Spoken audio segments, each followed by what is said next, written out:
more than I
to your name, Lord. Praise you, God, Lord. Great is your love. Great is your mercy.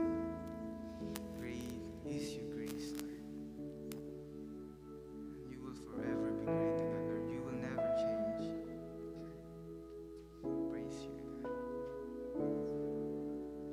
Yes, Lord. To you alone be all the glory. To God be all the glory. Praise you.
walang katulad ng pagmamahal mo.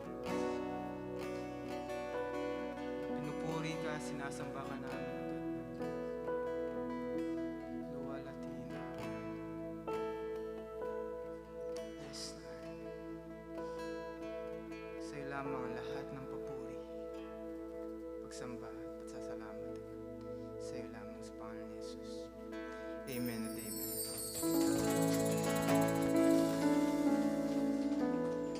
Once again, good morning po sa lahat.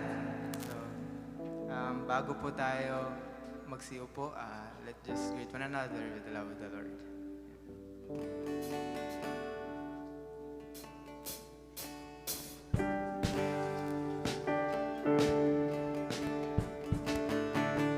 Thank you, Lord. I just wanna thank you, Lord. Thank you, Lord. I just wanna thank you, Lord. Thank you, Lord.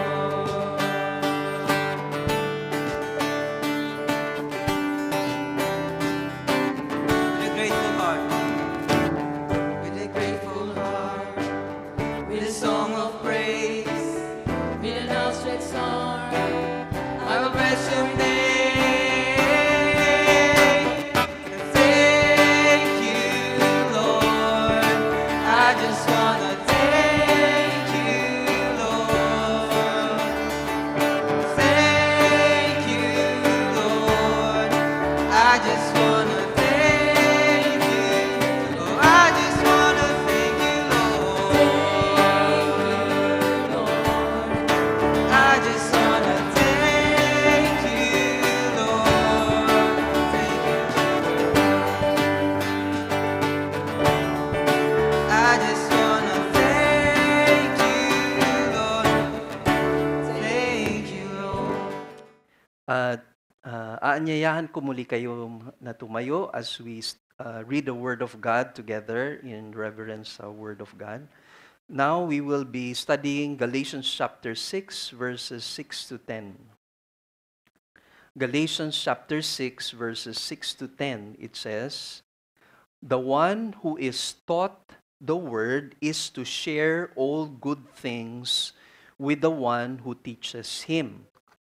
Do not be deceived. God is not mocked. For whatever a man sows, this he will also reap. For the one who sows to his own flesh will from the flesh reap corruption. But the one who sows to the Spirit will from the Spirit reap eternal life. Let us not lose heart in doing good, for in due time we will reap if we do not grow weary. So then, while we have opportunity, let us do good to all people, and especially to those who are of the household of faith." Lord, bless your word, O God. Continue to speak to us. In Jesus' precious name we pray. Amen and amen. We may be seated in the presence of the Lord. When we started discussing about yung fruit of the Holy Spirit, I cannot help but use as an illustration po yung aming mga puno. Yung 3 trees. No? 3 puno, no? Hindi po yung 3 trees diagram ng isang kilalang counselor. But ito po ay literal na mga puno po. And may isang specific na puno na ang hirap po i-harvest. Dahil ang taas po niya, no? Mataas po yung puno na ito. Ito ay yung santol na tree. No? Sister Nene pa naman, paborito sana yung santol. And bihira po ako makapagdala dito. Ang dadala ko lang po yung mango. Nagsawa na po sila doon sa mango float. Na all magic float na nga po yung tawag nila. Kasi almost 2 months din ho na may magic float every Sunday.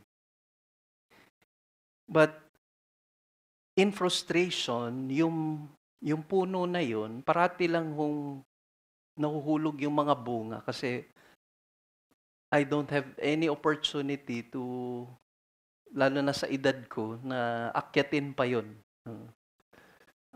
Yung bihira yung sanga niya, but sabi nila ito daw ay hindi siya yung native na santol. Pero ito daw yung, I forgot who yung pangalan ng santol na yun. But ang taas po niya, tapos bihira po yung branches niya dun sa ibaba. Kaya kahit sungkitin mo, kahit mahaba na sungkit, ang hirap mo pa rin abutin yung mga fruit ng santol. Until such time, nag-request na po ako sa kapitbahay kung merong willing to harvest po yung fruit. They're free to get all of yung fruit. Hingi lang ako ng konti para sa mga members ng church. Ang dami hong nahulog. And right now, everywhere you look dun po sa surrounding, kahit dun sa may stony po na part ng lot, meron pong bumunga, nag-sprout na santol. No? Pati alulod ng kapitbahay, sa sprout na yung mga santol. So, there is a principle that the Bible teaches about sowing and reaping.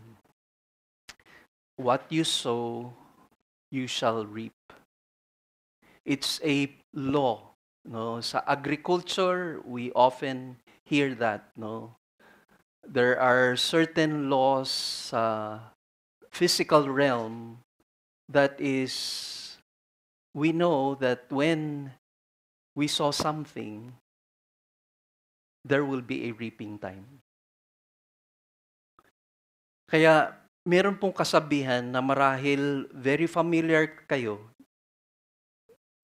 You sow a thought, you reap an act or deed. You sow an act, you reap a habit. You sow a habit and you reap a character. You sow a character and you reap a destiny. Yun po yung principle ng sowing and reaping. What you sow, you shall reap. Meron pong magbubunga at magbubunga. Kung ano yung tinatanim natin sa buhay natin. Kung ano yung binibigyan natin ng tuon, particularly sa ating spiritual life. Last Sunday, we discussed about a mark of a spirit-led Christian. And specifically, ay natalakay natin about bearing one another's burden. Being a true believer led by the Spirit of God, you understand what it is to make yourself accountable to somebody, to a fellow believer, and to the church. At tayo po ay tinawag ng Diyos na pagyamanin yung one another na yon sa relationship natin with brethren. Loving one another, encouraging one another, carrying our burdens. No, those are very important aspects sa life ng isang believer. And if we do not understand what it is to bear each other's burden, then your Christian life, if I can identify yung life na yun, it is a life that is empty because it is centered on oneself. It is centered on yung sarili mo. And now we have another key that is evident in this passage that we are to study, there are certain principles presented to us dito po sa Galatians chapter 6 verses 6 to 10, and we would like to learn those principles once again. Ito po yung aaralin natin. Ano ba ang nagpapatunay? Ano ba yung marka? No? Ano ba yung palatandaan ng isang Kristiyano na nandun ang gabay ng Espiritu? Yun, nandun yung control ng Espiritu Santo sa kanyang buhay. Bibigyan ko kayo ng outline para lang masundan nyo din ang ating tatalakayin ngayong umaga. Number 1 is found in verse 6. And ang first point natin po doon is God's principle of sharing. Number 2 is found in verse 7. And that is yung God's principle presented. Ipinaliwanag ni San Pablo kung ano ang prinsipyo ng sowing and reaping. Ang pangatlo, God's principle described. So yung prinsipyo na yon na nag-work po sa buhay natin by His power, ay kung paano ito nagaganap. No? And we find that in verse 8. Ang ikaapat is God's principle determined. Meron pong determinasyon on our part to fulfill that. Nasa verse 9. And lastly, God's principle implemented. Meaning, ipinapatupad mo yung prinsipyo na yon na ito ay dapat maganap. Ito po ay ma-fulfill sa atin. So ito po ang ating tatalakayin ngayon, and allow me to start with our first principle. And that is the principle of sharing. Let's read verse 6. The one who is taught the word is to share all good things with the one who teaches him. Ito po ay isang marka muli ng isang ginagabayan ng Espiritu Santo. Nagro-rule ang Holy Spirit sa kanyang buhay, sa kanyang day-to-day experience. At ang key word po dito sa verse 6 is yung word na share. At ito ay nagmula sa familiar po na word po sa atin na naririnig natin from other preachers, yung Greek word na koinonia. Ito ay nangangahulugan ng fellowship. Ito ay translated mula sa English word, ito ay na-translate na communicate, or basically to participate or to share. Ang simple meaning po nun is to have common. To have something in common. And tayo po bilang mga mananampalataya, there is something common po sa atin. At yun ay yung ating pakikiisa na kay Kristo. We are now in Christ. And since we are in Christ, we have fellowship with one another. Yun po ay nakasulat sa Galatians chapter 2, verse 9. We are also common in our faith. Isa yung ating pananalig, isa yung ating pananampalataya. Kaya ho dun sa ating pagkilala sa Diyos, sa aspect ng ating worship or the study of the Word, we have one thing in common in our faith, in acknowledging who God is, His attributes, yung work of grace sa buhay natin that brought us to salvation. Not only that, we even now are common in our sharing in the sufferings of Christ. The reason why we are one, because of the sufferings that we carry as believers. Yung persecution na hinaharap natin bilang mananampalataya. Kung minsan tayo ay na-ostracize sa ating sariling pamilya, how we are rejected because of our faith. And not only that, no, even sometimes tulad nung isang naging worker po ng Panginoon, dumating ho sa point na pinalayas ho siya sa kanyang tahanan ng kanyang father. And it was the most painful experience because he was made to choose. Sabi niya, Bible o pamilya? Sabi po nung kapatid, Bible, Jesus. Sabi niya nung father, lumayas ka. And yung first meal po niya nung araw na yun, pumunta ho siya sa isang wake. Hindi siya kilala ng mga tao, akala kamag-anak siya, nakikain po siya doon sa lamay. But the rest is history. God is using him mightily as he proclaims the word of God. Yun po yung pagkakaisa natin bilang mga mananampalataya. We have something in common and we share that to one another. That's the beauty of yung Christian faith. Yun po yung broader picture of sharing, no? Communicating, imparting things. But there's one specific thing na na-mention po dito. Basahin po natin uli.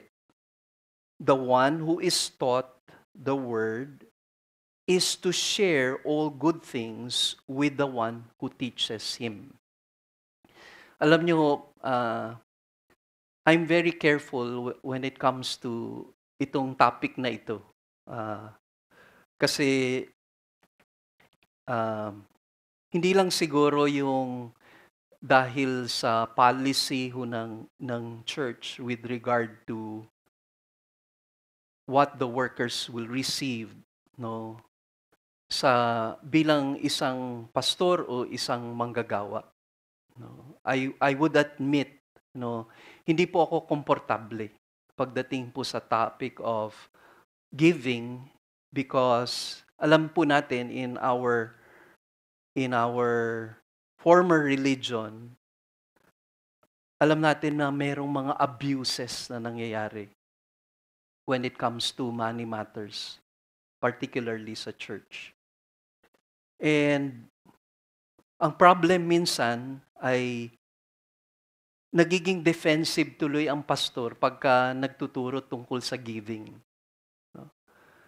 And dahil we have to be faithful in God's word in expounding the scriptures, we have to go through this verse by verse. Kaya hindi po to pinili, hindi to topical. We go through that, yung Bible expositionally, verse by verse. Kaya hindi ko to maiwasan. Kailangan ko ito ituro kahit minsan hindi po ako komportable. Pero ang ganda lamang ho na banggitin yung na-present po ni John Piper regarding doon sa implication ng Galatians chapter 6, verse 6. At ito yung mga binahagi niya tungkol doon. Ano ba yung mga implikasyon? 4 po yung kanyang tinukoy. Sabi niya, first, teaching the Word of God is essential in the church. Napakahalaga po yun, no? In the preaching of God's Word and in the teaching of God's Word. Very important that the Word of God is presented, no, correctly. No? Kaya ho sabi ni Apostle Paul kay Timothy, a worker approved unto God is a worker who studies the scriptures and dividing it correctly. Sa Greek word na ang kahulugan is to cut straight. Tama ang pagkaka-divide ng Scripture. Tama ang pagkaka-present ng Word of God. The whole counsel of the Word. Why is it important? Why is it important na yung Word must be preached faithfully? And there should be a sound teaching po sa presentation of the Word. Dahil kung mali po yung presentation ng Word of God, mali po yung magiging buhay. Wrong doctrine results in wrong living. Mali ang turo, mali ang magiging pamumuhay. Ang worship ay magiging mababaw. Hindi kilala ng lubusan ang Panginoon kung hindi ito na ituturo ng tama at nakasentro na ho sa tao instead na ang pinoproclaim po ay yung supremacy ng Diyos and the Word of God, yung authority of the Scriptures. Yung high view of God, how the Word of God is presented as the preacher presents the attributes of the Lord, yung plan ng Diyos sa salvation, alam po natin kung hindi tama po yun, ang magiging resulta ay maling pamumuhay. Yung worship na walang passion, yung pagdadating sa pananambahan ay ang mas mahalaga lang ay yung mawala yung guilt mo dahil kailangan mo magsimba, it becomes your obligation and your duty. Ang pangalawang na-present po ay those who carry the main responsibility of teaching need freedom to study and meditate and pray. Yun po yung role na ginagampanan po ng isang pastor or teacher or worker ho ng Panginoon na nag-handle ho nung preaching and teaching to the congregation. Kailangan may supisyente ho siyang panahon para mag-aral, may personal po siyang time with the Lord because there's a big difference between his own personal relationship with God and his study life. Kasi it's possible that a preacher or a teacher of God's Word could be very knowledgeable of the Scriptures but wala pong malalim na fellowship with the Lord, communion with God, dahil hindi po na-equate ang personal relationship sa Diyos sa kanyang service. Hindi po dahil busy siya sa kanyang responsibilidad o marami siyang knowledge of the Bible, ay nangangahulugan na po ay meron siyang matibay na relasyon sa Panginoon. And meron pong dapat na time devoted for that. Ang third, it follows that the pastor-teacher should be paid so that they don't have to do other work to support themselves. I-elaborate ko po to dahil ang stand po natin sa Living Word ay may policy po tayo. Ang policy po natin ay living by faith. Kaya po envelope system po tayo. Walang nakakaalam kung sino nagbibigay, at rene-record yung mga binibigay. Hindi po pagpasok nyo dyan, may envelope sa harap, nandun yung pangalan nyo para dapat magbigay kayo. Envelope system kasi we operate by faith. And the relationship of an individual with the Lord, alam niya eh. Alam niya yung standing niya before God, alam niya yung responsibility niya bilang isang anak ng Diyos. Alam niya na it is a privilege and honor and it is a worship before the Lord when we give to the Lord. And sa Living Word po, wala pong sweldo. Wala po ako nare-receive anything from the ministry. Mula nung una, kahit nung nasa Cebu pa ako, we only receive allowance. Ang allowance po nun, pagka single ka, 1,000. Pagka married ka, 2,000. 1 month po yun, hindi yun everyday. Isang buwan po yun. Isang buwan na yun ang allowance mo. And the reason, one of the reasons, hindi ko na po ma-elaborate kung bakit ganun po yung position, is isang patotoo na ikaw ay tinawag ng Diyos kasi nagpo-provide ang Diyos sa iyo. Kaya merong policy ho na no advertising of needs. Wala pong nakakaalam kahit sino kung anong pangangailangan mo. Ikaw lang at ang Diyos. Ikaw lang, pamilya mo at ang Panginoon. Hindi tayo dun sa church na meron pong salary. And we're not saying no, na we're more spiritual than them. They're also living by faith. No? Dahil gaano lang ba ang support na nabibigay. Pero one thing that we have to understand, for the sake of those who serve the Lord, na wala talaga sila, they have completely given up everything to serve the Lord. They need support. They need help. And in that way, the congregation participates in expressing that love toward to their workers or pastor and teachers of the Word of God. Ang ikaapat is, when you give of your money to support the teaching ministry, you are fulfilling the law of Christ. And yun po yung nabahagi sa verse 2. It is partly po sharing one another's burden. Now, I'm going to yung specific because I have to be faithful to the text. No, ito po yung specific na tinutukoy po sa salita ng Diyos regarding yung relationship ng mga tagapakinig, mga natututo sa mga tagapagturo nila. Kinakailangan nilang magampanan yung responsibility na yon. Pero tandaan din natin, in a broader sense, we're here to help one another. We're here to support one another in so many ways. And it can also be, yung part of that is to help them, support them financially. Now, tulad nung nabanggit ko po sa inyo, hindi po ako komportable po dito. For those who have been with me for the last, siguro 13 years, seldom do I preach about tithing or giving. Bihira ko po talaga masabi ito. And alam nyo, nagigilty po ako dun kasi responsibility ko yun because people have to understand that giving is worship to the Lord.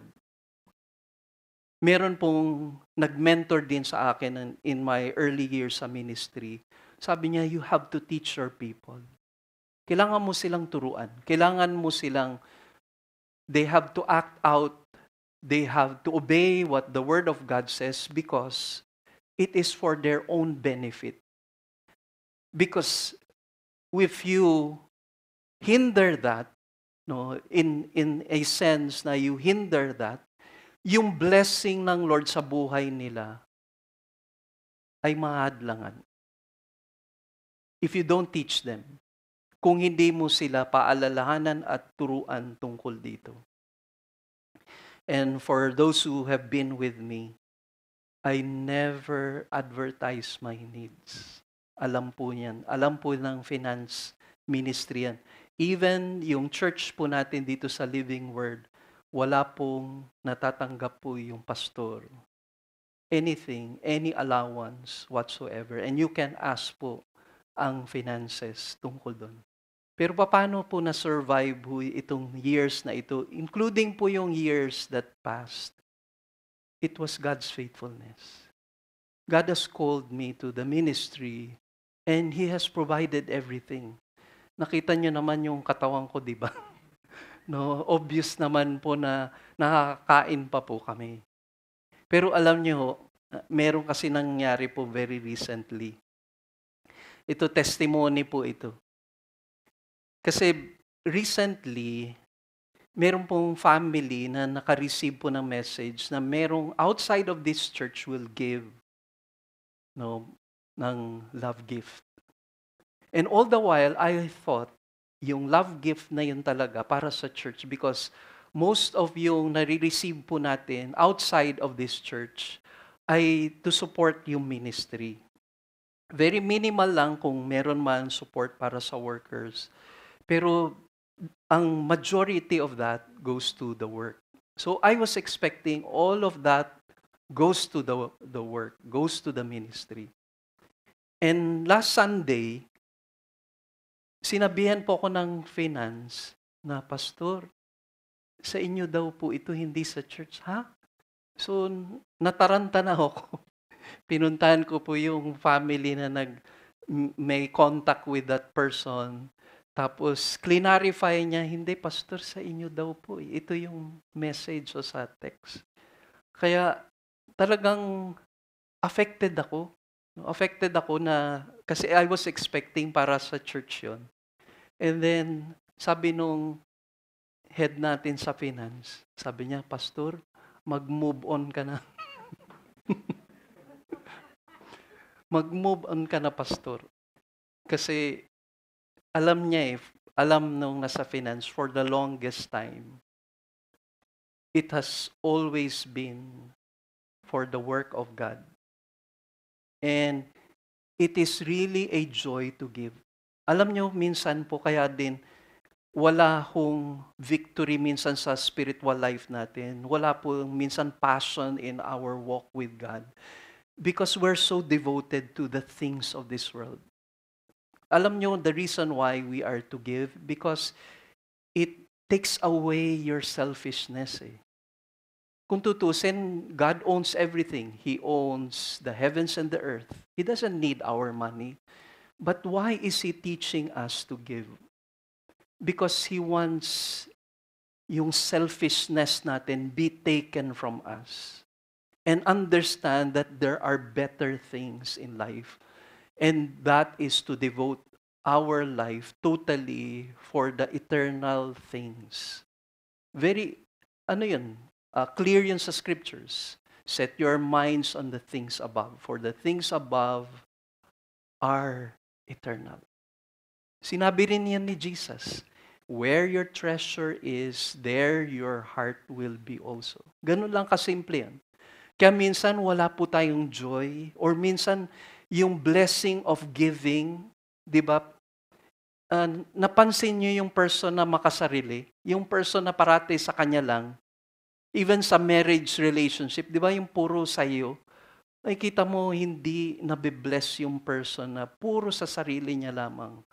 Pero yung nakakaunawa kung ano yung pagbibigay para sa iba, yung pwede mo nang isubo, ibibigay mo pa sa iba. Doon mo makikita yung kagalakan ng isang person. And I just need to share those. Si Apostle Paul, very careful po din siya dito. No? Binanggit niya po to sa 1 Corinthians chapter 9, verses 11 to 14. Sabi niya, if we sowed spiritual things in you, is it too much if we reap material things from you? Alam niyo kung ano yung previous to this? Sabi niya, para hindi ako maging stumbling block sa inyo, nagtatrabaho ako, tent maker ako. I will work hard for my daily provisions so that I will not be a stumbling block to the unbelievers or even to fellow believers. Pero sabi niya, kung nagtanim ako ng spiritual na bagay, hindi ba karapatan ko din mag-reap ng material na bagay? If others share the right over you, do we not more? Nevertheless, we did not use this right, but we endure all things so that we will cause no hindrance to the gospel of Christ. Do you not know that those who perform sacred sacrifices eat the food of the temple, and those who attend regularly to the altar have their share from the altar? So also, the Lord directed those who proclaim the gospel to get their living for the gospel. Ito po yung malungkot kasi for the pastor to focus on his work and the worker, ay dapat nakadevote siya doon. Pero ano mangyayari? He has to work ng sideline para ma-provide niya ang kanyang pamilya. Pero tandaan po natin, Yung principle na ito, tinuro and consistent po si Apostle Paul even sa Philippians chapter 4 verses 10 to 19. Particularly sa verse 15, no, following, ay tinukoy po ni Apostle Paul yung principle of sowing and reaping also. If you sow sparingly, you will reap sparingly. Kaya nga ho niya, in confidence, he was able to say that God will provide all your needs according to His riches and glory. Why did he say that? Why did he write that with confidence? Because the believers in Philippi supported the work of God. Kasi yung work or yung provisions din na pinapadala kay Paul or kinokollect niya ho, dadalhin niya din ho sa Jerusalem church who were undergoing great persecution. So it is not really what we give, but it is the joy of being a blessing, a far greater blessing sa ating buhay espiritual. So, basically, yun ang tinutukoy po dito. All throughout this section na inaaral po natin, ay nakatuon po doon. No, meron pong aanihin kung merong itinanim. Yun po yung principle na itinuturo. Kaya, kinakailangan natin na pahalagahan yun dahil doon lang tayo aani kung tama po ang ating tinatanim. Ngayon, punta po tayo sa number 2. God's principle presented. What do we find here? Paano ito ipinapaliwanag sa atin? In verse 7, do not be deceived, God is not mocked, for whatever a man sows, this he will also reap. This he will also reap. Take note of yung word po na deceive. No? Kasi ho, sa translation from the Greek, ibig sabihin po nun, to go astray, to get off course, or to deviate from the correct path. That is being deceived. Nasa tama kang linalakaran, nasa tama yung path mo, and you wandered away from that right path, you were misled. And dun po sa structure po nito nitong verb na ito ay meron pong sinasabi, no? Ito ay ini-emphasize dun sa tumigil na sa pagiging deceived. Stop doing this if it has already started. Kasi alam po natin, nung inaral natin ang Galatians, may deception na nangyari. They were misguided by the false teachers. Ano po yung deception na ginawa po ng mga false teachers, particularly ang mga Judaizers? Diba, dun po sa Galatians chapter 3, verse 1, ang sabi po ni Apostle Paul, who led you astray?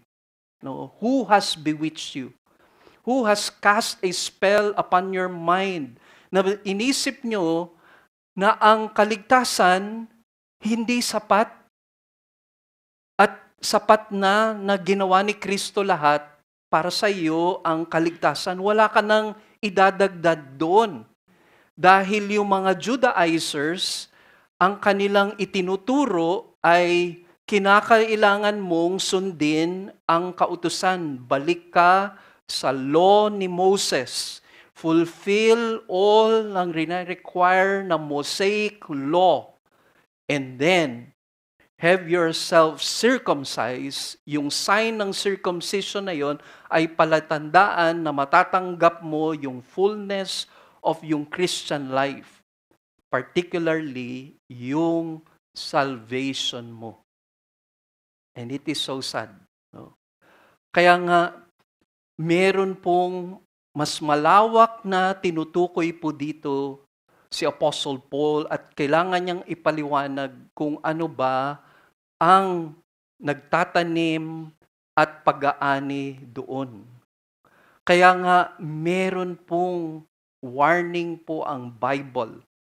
Dahil yung mga false teachers po na ito is not only teaching mga evil and satanic doctrines, but they are now presenting the word or quote-unquote God's word, no, and presenting it as God's truth.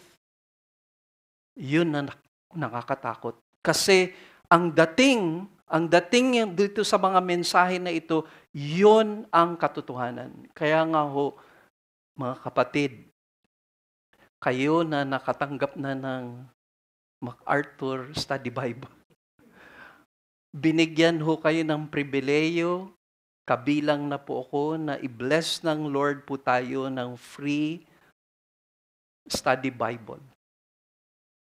And we are to study it faithfully because that is the only way for us to know the whole counsel of God. And it will prevent yung mga false teachings or for us to be deceived by these false teachings. Kaya nga ho, napakalaga yung pagtuturo ng salita po ng Panginoon. Day in and day out. Not only for the pastors. I have my own personal study of God's Word. I have my own personal devotion with the Lord. And I have yung time for me to study, gain knowledge, but not just to gain knowledge, but to know my God so that I can worship Him more and more in my life. Kaya ho, yun ho yung building up of the body of Christ. This is one way that we share things that are common to us. And one thing that is common to us is our knowledge of Him. Why? Because we know the Bible. Kasi kung hindi po, then we will be a weak church. Madali lang po tayo madideceive ng mga false teachers. Now, tingnan niyo po, particularly po ito. Sabi doon, God is not mocked. You cannot mock God because we know that God, in His divine law, in the truth about God, sabi nga ho ng Bible, that He is light. And there is no darkness in Him. Yung light niya is perfect. And yung light niya speaks of yung truth about Him and about the Word. Ipag tinukoy po yung mocked, ibig sabihin nun is to turning away, to sneer. Literally, turning up the nose. Obviously, ano po yun? Idiomatic expression. Pero ito po yung rini-ridicule mo, ini-insulto mo, ini-scorn mo ang Diyos. Yung kanyang honor, yung kanyang reputation, yung pagiging holy niya, dumadaan sa pag-scorn and mock and sneering. We cannot mock this God. Meron nga daw hong isang Jewish proverb, sabi po doon, don't play games with God. First, because you shouldn't. Second, because He ultimately won't let you. He won't let you mock Him. Alam niyo, noong early years namin sa Christian faith, na-share ko po ito last Sunday sa membership class. Alam niyo ho, yung background po ng pinanggalingan namin na church ay may roots po sa Pentecostal charismatic. And ako po mismo, I witness the working of God Kasi meron pong grupo ng young people when we were having our Bible study. Si Brother Mel po ang nag-lead ng Bible study na yun. Nasa garahe po kami. In-invite po yung mga neighbors namin for them to hear God's Word. Tapos meron pong grupo ng mga kabataan. Minamak ho yung aming Bible study. No? Kahit noon pa lang, na-observe na po namin sila kung paano minamak nila ang Diyos at ang salita ng Diyos. At yung grupo na kung saan kami ay kabahagi ng Bible study. Alam nyo, nag-join po sila. Sumama po sila doon sa Bible study na yon, pero nagtatawanan, kwentuhan while Brother Mel was sharing God's Word. Alam nyo, nung time na for prayer, pinatayo lahat. Tapos, linilay hands na po yung mga young people. Karamihan ng mga nandito na mga young pa, mga teenager. Ganun ho yung grupo na yon na bina-Bible study. And yung din ho nagmamak, ganun din po yung edad, mga teenager. Alam nyo what happened? Hindi pa ho linilay hands ni Brother Mel sila or kami na nandun sa Bible study. Isa-isa ho nagbabagsakan yung mga kabataan. Talagang yung flat na pagkabagsak, hindi yung bigla lang manghihina tapos mapapaupo. Bumabagsak ho talaga literally sa floor. Isa-isa ho sila, mga 5 po sila doon. And nung time ho na yun, grabe ho yung takot nila. They had to leave yung Bible study na yun. Wala pa, hindi pa tapos ho yung time namin for prayer. But they had to leave because they were so fearful. Alam nyo, sa Bible, ganun po yung nangyari. Remember si Nebuchadnezzar when he was exalting himself because of yung pride niya? Ang ginawa ng Diyos, siya po ay nasiraan ng bait. At sabi po ng Bible, sa Book of Daniel, na para ho siyang wild animal na kinakain po niya damo. And yung kanyang anak mismo, si Belshazzar, anak or apo niya, there was a great banquet dun sa Babylon. And because he has not humbled himself and exalted himself, kasi yung mga articles so galing sa temple na dinala po doon sa Babylonia, dinesecrate po niya. And then there was a hand na lumabas sa wall na nagsulat. Oh. At yung sulat na yon ay ganito. Sabi ho dun sa sulat, you have not humbled your heart even though you knew all this, but you have exalted yourself against the Lord of heaven.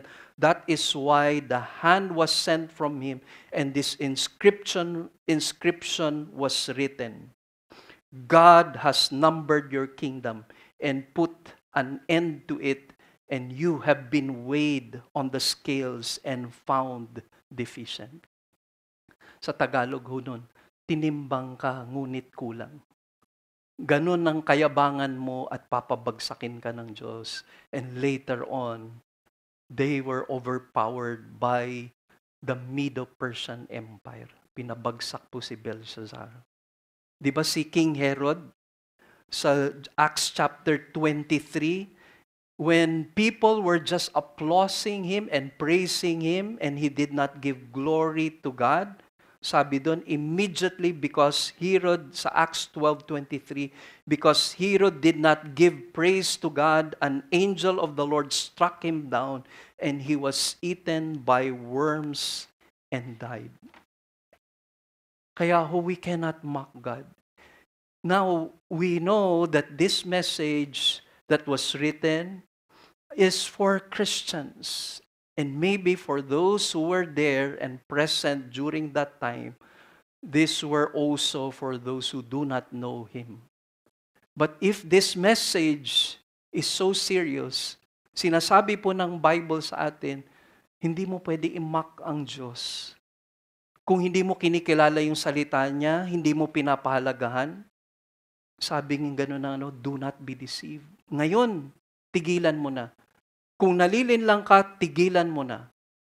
Because there will be a reaping time.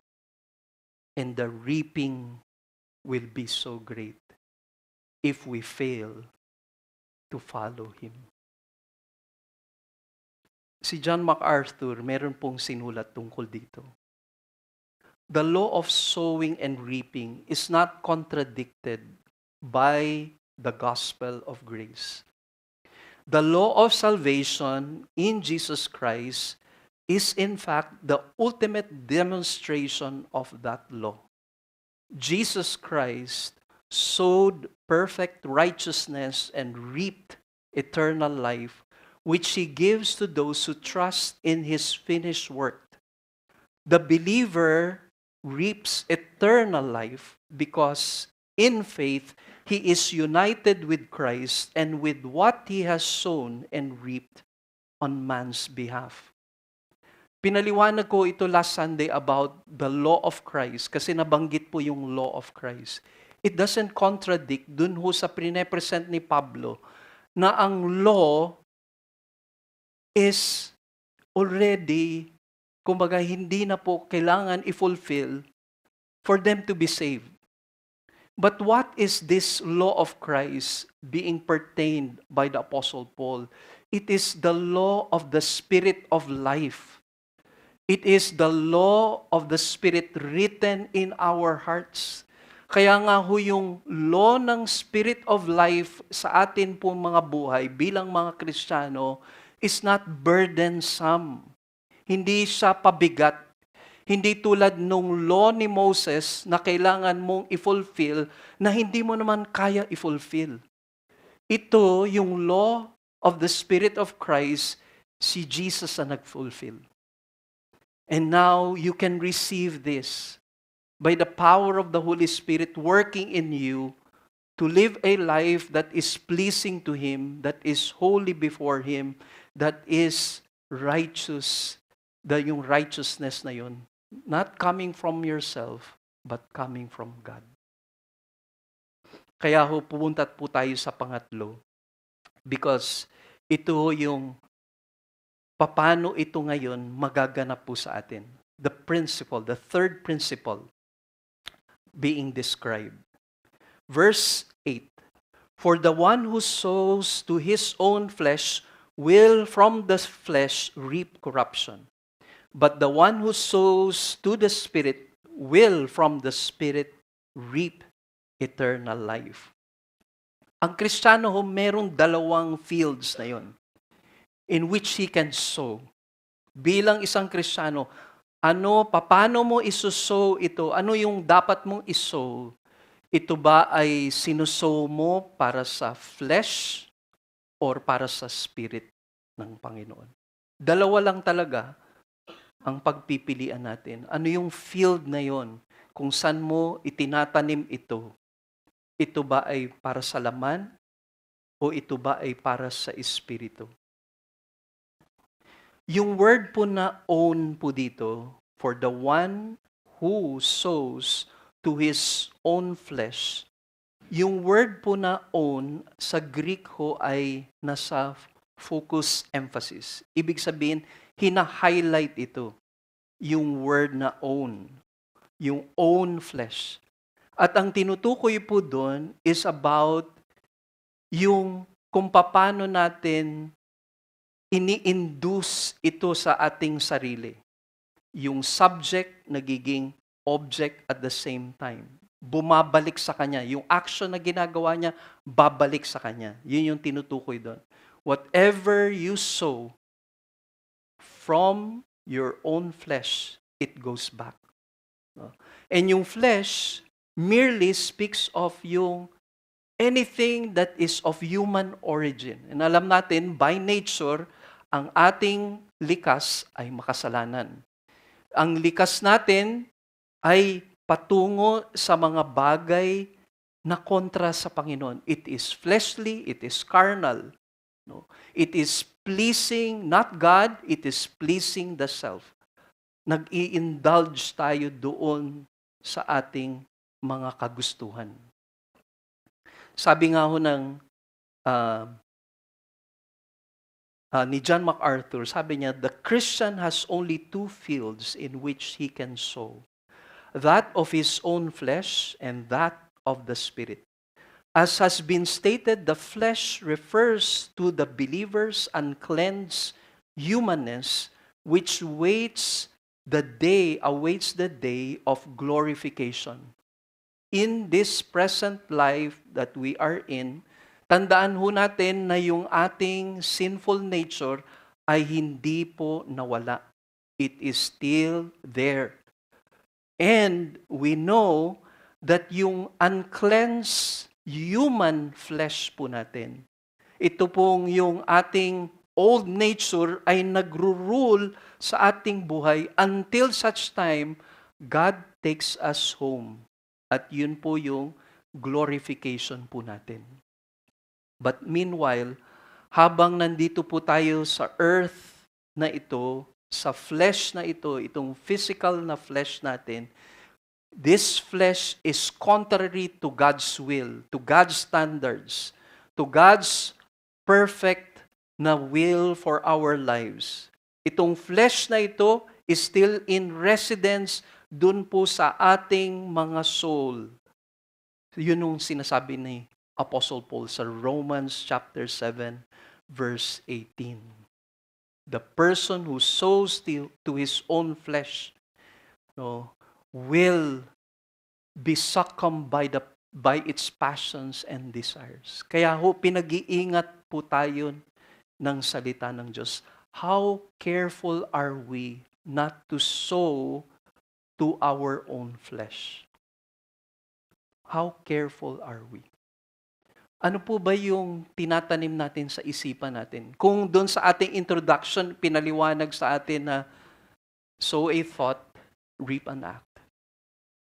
The battle starts with the mind. At whatever you sow in your mind, kung ano yung tinatanim mo doon mag-uumpisa po yung battle natin from within. But if we sow sa flesh, then it will reap corruption. It will lead to our destruction. How does it happen? How does it take place? Because when we allow that to happen, if we entertain yung mga thoughts that are impure, what will happen to us? Ano po mangyayari? Kung merong mga compromises left and right, dadalim po talaga tayo sa corruption yan. Kung ano mang uri ito, at alam natin, we are exposed into this corrupt world and yung corruption na yun can just destroy us. Pero ano po yung sabi po ng Bible na dapat nating gawin? But the one who sows to the Spirit will from the Spirit reap eternal life. Ito yung maganda po natin alalahanin. The Holy Spirit works with the believer's spirit by the inworking power of God in his life. Siya ho ang nagpanganak sa puso natin dito sa pananampalataya na ito.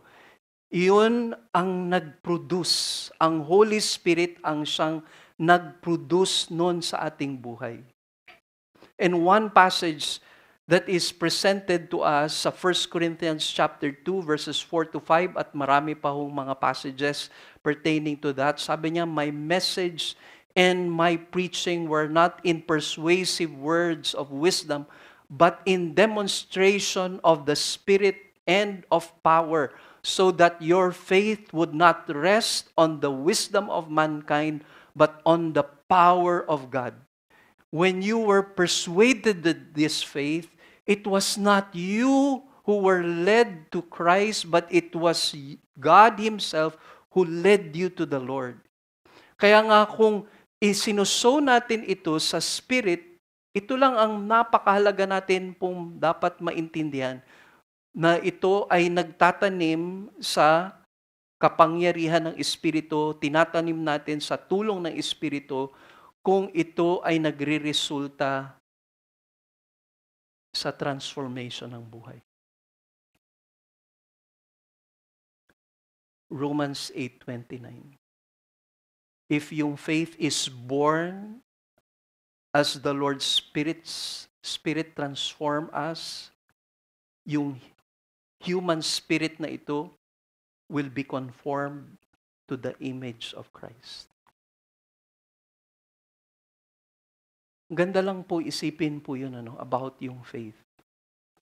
Every aspect ng buhay ng Kristiyano ay isang journey ng pananampalataya.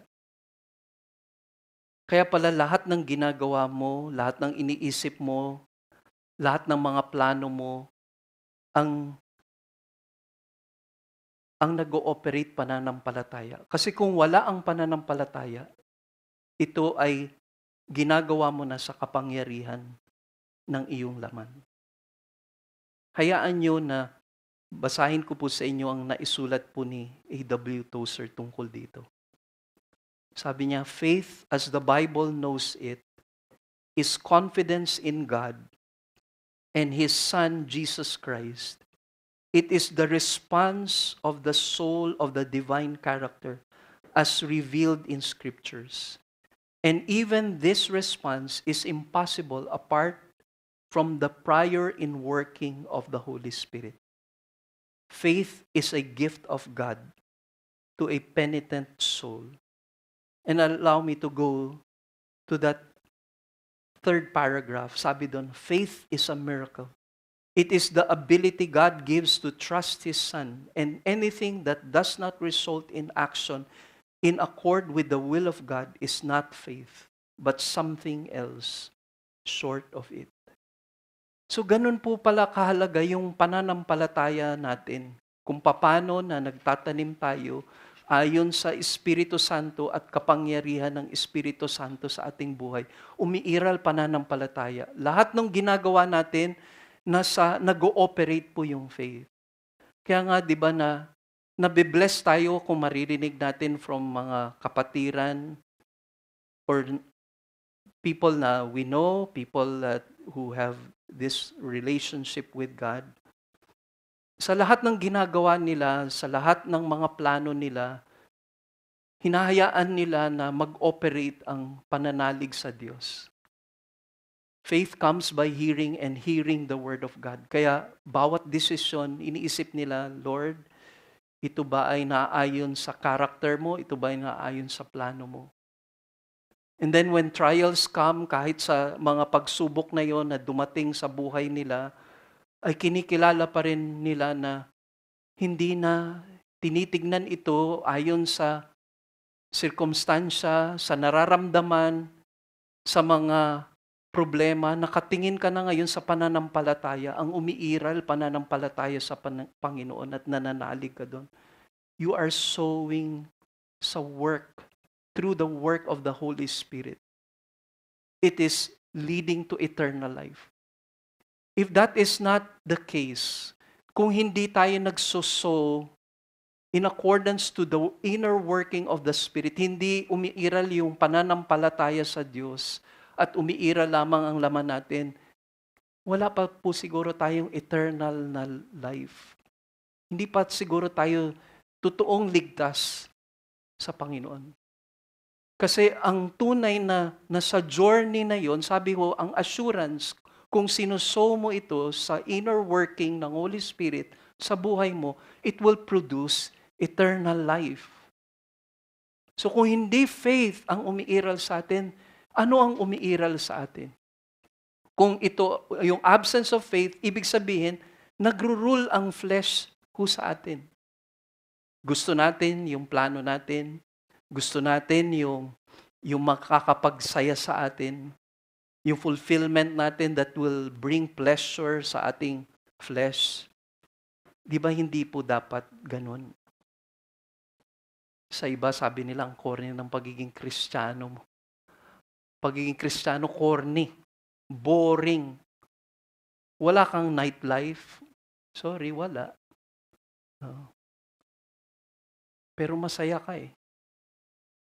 Masaya ka. Yung hindi mo matutumbasan ang kasiyahan na meron ka na kay Jesus ka. Hindi matumbasan ng material, hindi mas tumbasan ng katanyagan, kapangyarihan. Masaya ka lang na nasa presensya ka ng Panginoon.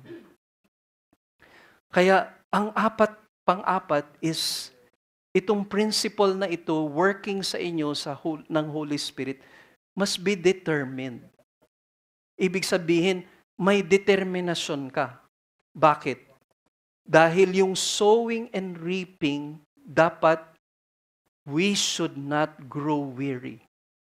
You continue to sow in accordance to the Spirit's working, and then you will reap.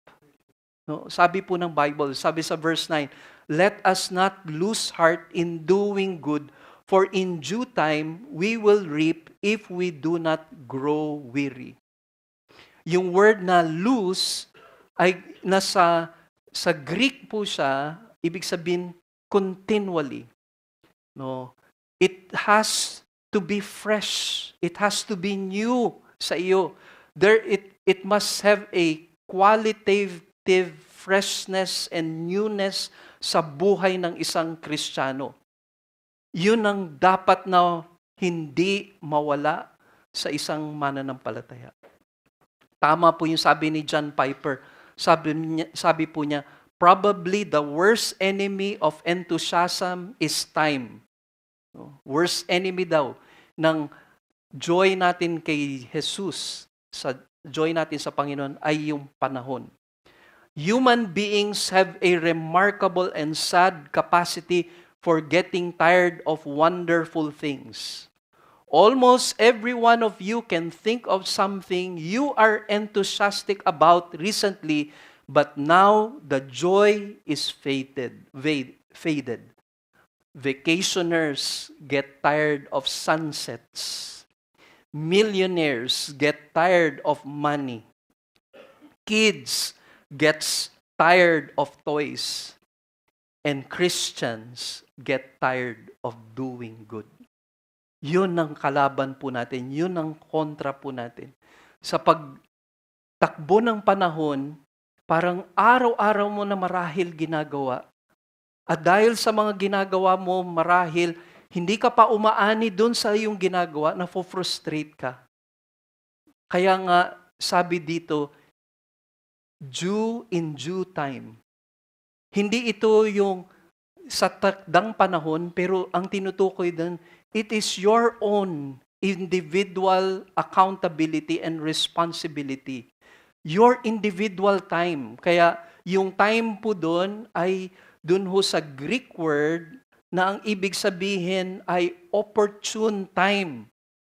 Your own opportune time. Meron kang opportunity sa panahon na yun na binigay sa iyo ng Diyos. You take advantage, you take full advantage and responsibility for that time that God has given to you. It is your own responsibility. It is not the responsibility of others. Ikaw ay merong pananagutan doon sa binigay sa iyo ng Panginoon. Kaya nga, huwag kang mapanghinaan ng loob. Do not lose heart. Because there will come a time that you will reap. Kahit mahirap, kahit napakatagal, dadating ang panahon na aani at aani ka dahil merong principle, a divine law, there is a divine principle that says, what you sow, you will reap. And do not lose heart. Do not lose heart. Kaya ang best answer po dito, not to grow weary, Galatians 5:22-23, the fruit of the Holy Spirit.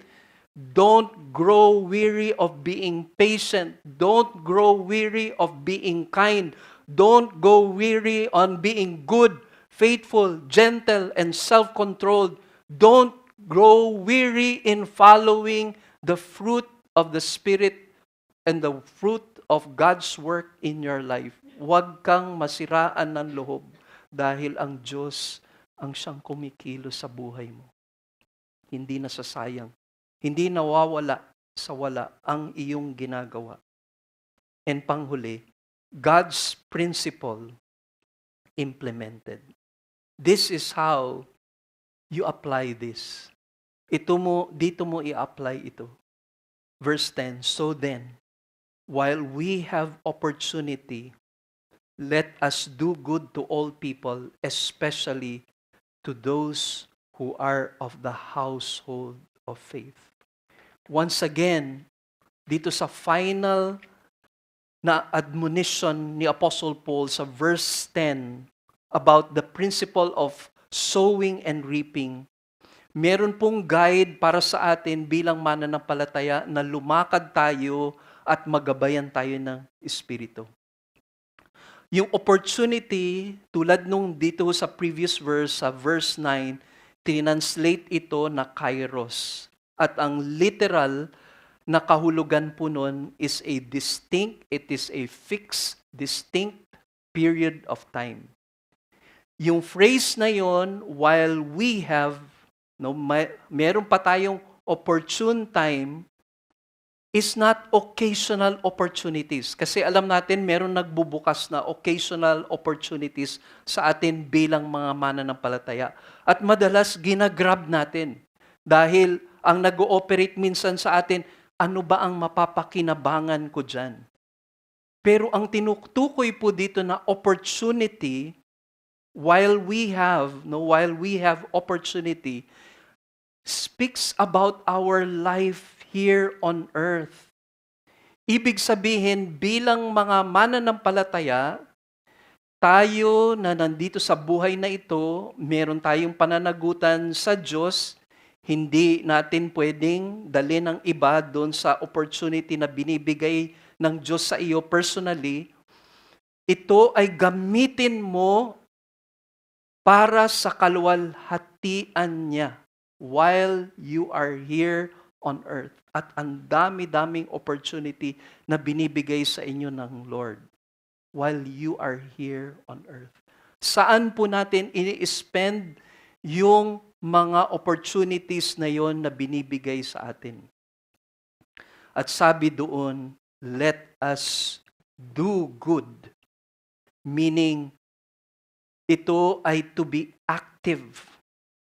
We are to work diligently. Let us, tayo po ay maging active at trabahuin daw po natin yon. And trabahuin natin diligently and effectively. Yun yung opportunity na binibigay sa atin ng Diyos. Gamitin natin. And what is yung word na good?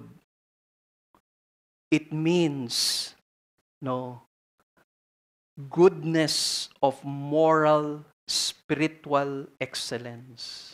Muli, binabalik tayo dun sa fruit of the Holy Spirit sa verse 22 ng chapter 5. That is yung good na yon. It is not just good sa external, but it is spiritual, moral excellence because it is the work of the Spirit of God. Kung nag-work yun sa ating buhay, yung kabutihan na yun, at i-express natin ito kahit sa mga hindi mananampalataya dahil kalooban ng Panginoon na ating iparating ang kaluwalhatian ng Diyos sa mga taong hindi nakakakilala sa Panginoon. Merong mga opportunity na binibigay sa iyo ng Panginoon. Sabi ho ng 1 Peter chapter 2 verse 15, that by doing right, you may silence the ignorance of foolish men. That is doing the will of God. Para mapahiya ang mga taong hindi mananampalataya kay Kristo, at sinabi din ng Panginoong Hesus na yung ilaw nyo magliwanag sa kadiliman. At masabi ng mga taong nasa kadiliman na merong kang Jesus sa iyong buhay. And most importantly, we do good, not just to the unbelievers, but we demonstrate goodness to those who are in the household of faith. Alam nyo, madaling magsabi na mahal ko ang Diyos. Napakadaling magsabi na anak ako ng Diyos. Pero sabi ko ng Bible, 1 John 3:4, we know that we have passed out of death into life because we love the brethren. Pag sinabi ho ng isang person, mahal ko ang Diyos, pero galit siya sa kanyang kapatid, siya ay sinungaling, sabi po ng Bible. Ang sino man nagsasabi na mahal niya ang Diyos, pero hindi niya kayang mahalin ang kanyang kapatid sa pananampalataya, ay hindi nagmamahal sa Diyos. Dahil paano niyang mamahalin ng Diyos na hindi niya nakikita? At yung kapatid niya na nakikita niya, na dapat niyang iparating ang pag-ibig ng Diyos. Obviously, wala pong hipo ng Panginoon sa kanyang buhay. Now, i-reflect lang po natin ang mga prinsipyo na ito, kung ito ay present sa ating buhay. Yung prinsipyo na hubad na ito, evident sa pagbabahagi natin sa ating kapwa, sa ating kapatid, sa ating pamilya, sa ating leaders. Evident po ba ito? Nung ipinaliwanag sa atin kung ano ang magtanim at umani, ganun ho ba kahalaga sa atin kung ano yung tinatanim natin at inaani natin? Pinaliwanag sa atin, ano ba yung tinatanim natin para sa pleasure natin? Para sa sarili natin? Yung mahalaga yung identity natin nakakabit dun sa anong posisyon mo, anong pag-aari mo, ano yung karangalan mo sa harapan ng ibang tao. O ang iyong itinatanim ay nakakabit doon sa pananampalataya mo sa Diyos at buong buhay mo, lahat ng kumikilos, nag-ooperate sa iyo, faith sa Diyos. Kung yun, determinado ka ba? Determined ka ba kahit sa ngayon wala pang naaani? Pero alam mo, dadating ang time ng pag-aani, magpupursige ka lamang. And pinapatupad mo ba yun? Ngayon, dito, sa kapwa mo na Kristiyano, sinasabi mo ba na, kapatid, isa tayo kay Kristo. Mahalaga ka sa Diyos, mahalaga ka sa akin. Meron bang pagpapatawad? Meron bang pagmamahal? Meron bang pagdala sa kapatid mo sa mas matibay pa na relasyon sa Panginoon? Or ang prinsipyo natin, ayaw mo, wag mo. No. Ito na po yung dapat po mag-operate sa atin. We have been talking about grace in action na series po natin. Last week, are we a burden bearer? Ngayon, are we sowing sa work ng Spirit and reaping it that will lead to eternal life? Tayo po ay yumuko na sa harapan ng Diyos.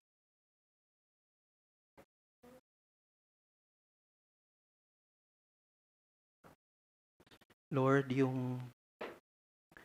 ang buhay Kristiyano,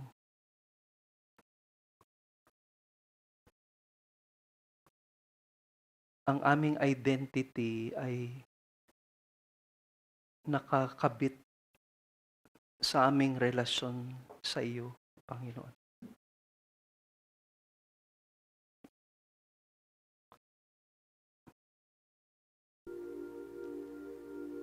Alam namin na yung hinaharap namin dito sa mundo na yung ginagalawan namin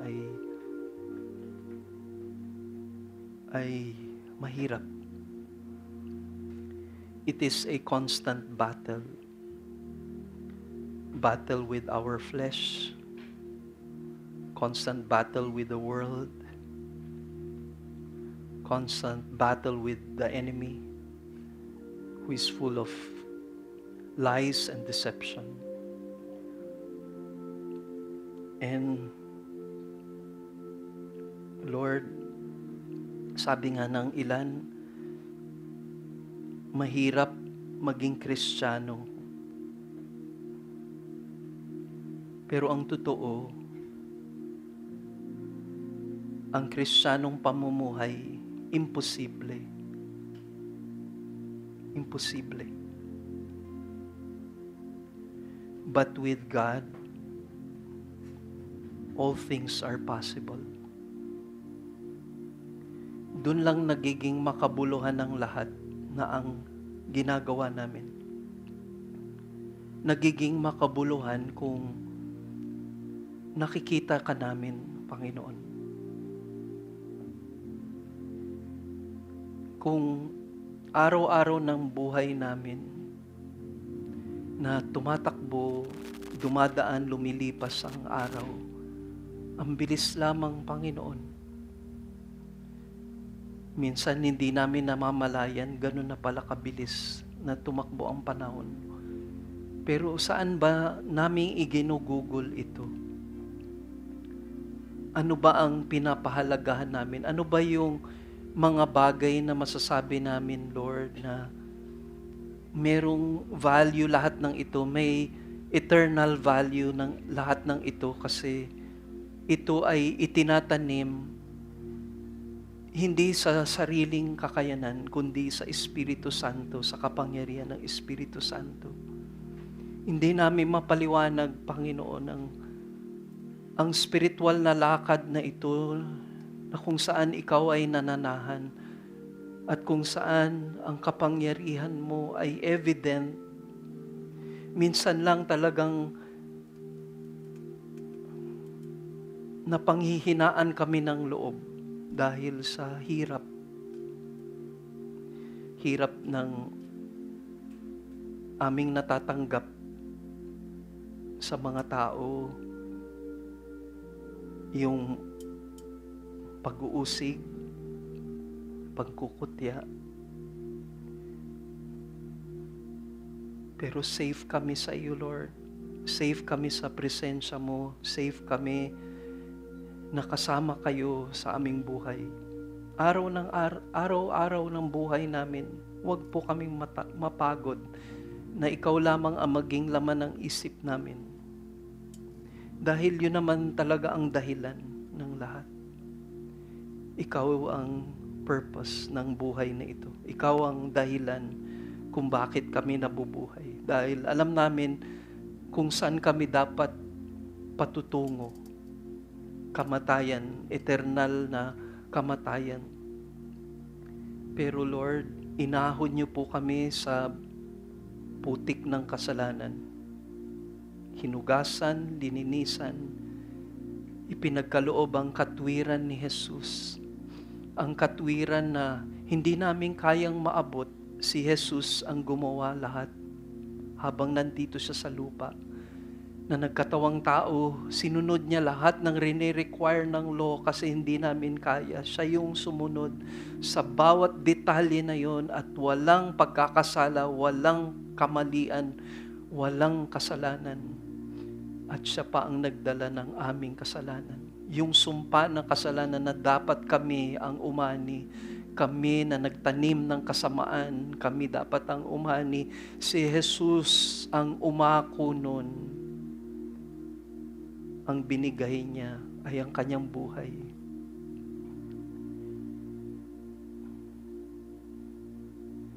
Yung seed, unless it dies, it remains alone. Yun ho yung buhay niya. Yung buhay niya mismo ang inaalay niya para mapagkalooban niya kami ng buhay na walang hanggan. Ngayon, nag-ooperate kami sa work ng Spirit ng Diyos. At ang dapat mag-operate ay ang pananampalataya sa iyo, Panginoon. Huwag kaming mapanghinaan. Araw-araw, aaralin namin ang salita mo, kikilalanin ka pa namin lalo, mamahalin pa namin ang banal na salita mo dahil ito ay tungkol sa iyo at tungkol sa iyong kaluwalhatian. Ito ay tungkol sa paghuhubog mo sa aming buhay para kami maging kawangis ni Kristo Jesus until such time na papauwiin nyo na po kami, Panginoon. Mabilis lang talaga na panahon. Mabilis lang dadaan ang oras, ang araw, ang buwan at taon. Hindi nga ba napakahalaga ng investment namin para sa eternity? Lord, mahirap man maipaliwanag lahat, pero masasabi namin, ikaw ang lahat sa amin. Christ is enough. Christ is more than sufficient. Christ is our all in all. Yun po ang buhay namin. Si Kristo. Siya lamang at wala nang iba.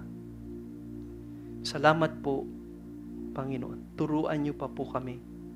Nais naming i-devote ang time namin na natitira para sa glory mo. I-display mo, Lord, sa mga anak mo, Panginoon. Gamitin mo sila. Salamat sa mga patutuon nila. Salamat sa mga testimonies na naririnig namin sa mga kilos mo sa buhay nila. Ang nakikita namin si Jesus, Panginoon. At lahat ng nais mo pang i-accomplish, Lord, sa buhay nila at pamilya nila, ganapin mo, Panginoon. At makikita ng iba na ikaw ay naghahari sa kanila dahil ang liwanag ng Panginoon ay nadidisplay sa buhay nila at palatandaan na sila ay ginagabayan ng kapangyarihan ng Espiritu Santo.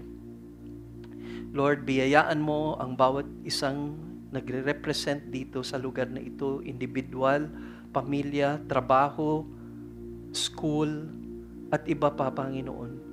Kayo mag-minister sa kanila. Kung ano man ang pangangailangan nila ngayon, hayaan mo matagpuan nila ito dahil sila'y nananalig sa iyo, dahil ang gusto nila ay luwalhatiin ka, Panginoon. Hindi mo i-deny ito.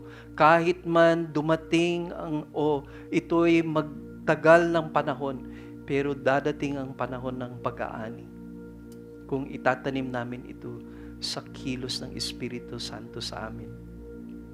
And Lord, we thank you also for our tithes and offering. Thank you for blessing us materially, Lord, so that we can use this for the glory and honor of your name. Salamat po, Lord, kung paano mo sinusustain ang gawain mo po dito sa Living Word Metro North, na nasusuplayan ang pangangailangan ng ministry at ng mga manggagawa. Salamat, O Diyos. Patuloy mong biyayaan ang aming puso at maunawaan namin ang pagpapala na magbigay para sa iyo, O Diyos. Dahil ito ay tanda ng pagsamba namin sa iyo. Sa lahat pang gagawin mo, Panginoon, sa iyo lamang ang papuri, pagsamba, pasasalamat sa tanging pangalan ng iyong anak na si Jesus. Namin ito pinapanalangin. Amen at amen. God bless. We may all stand for our last song.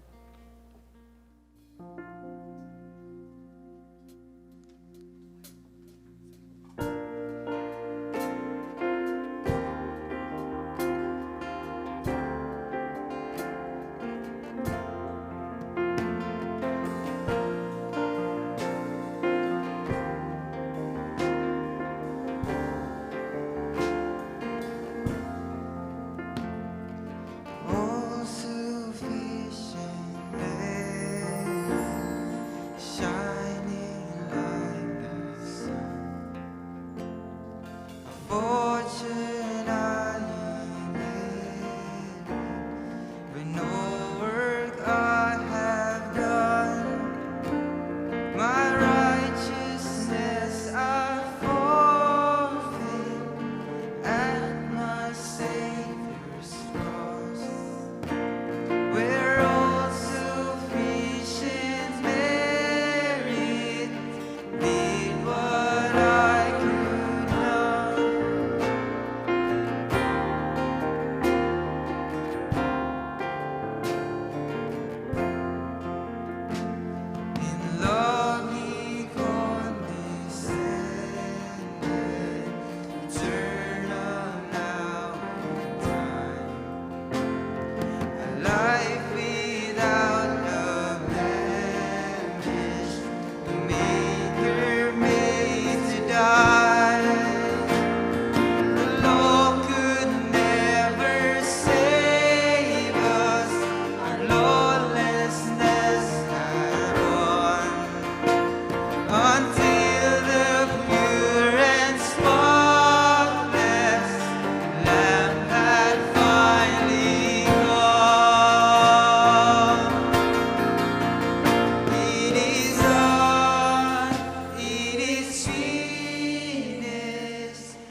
I'm dressed in my Lord Jesus, crimson robe made white. No more fear of judgment, His righteousness is mine. It is done, it is finished. No more debt I owe, paid in full, all sufficient. Married now my own. It is done, it is done, it is finished. No more debt I owe, paid in full, all sufficient. Married now my